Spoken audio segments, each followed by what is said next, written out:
Avec les journées du patrimoine, le week-end dernier, on a beaucoup parlé de tous ces monuments qui coûtent très cher à entretenir.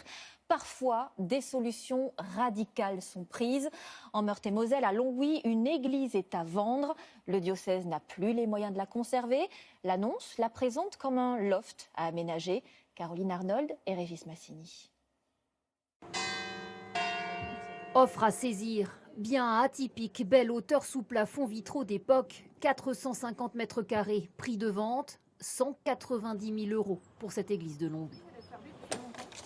Ça fait 3 ans à peu près qu'il n'y a plus de culte le dimanche. 2 ans même que l'église Saint-Just, construite en 1911 par un patron d'industrie, est définitivement fermée. Moi j'étais curé ici il y a 10-15 ans, on était de 150, 200 à la messe le dimanche. Mais les dernières années, ne restait qu'une vingtaine de fidèles pour une église qu'il faut tout de même entretenir.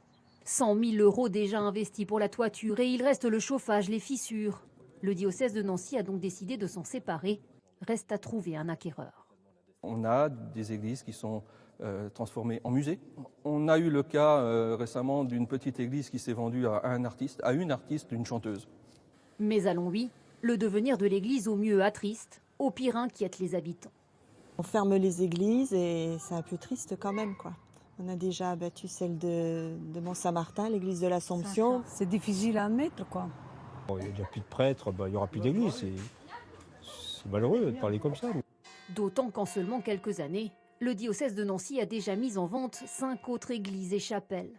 Le fait que les bâtiments sont beaucoup trop gros et qu'ils nous coûtent trop cher et que la communauté n'a pas les moyens de l'entretenir, eh bien je crois qu'arrive un moment, il faut faire le constat et dire là il faut s'en séparer.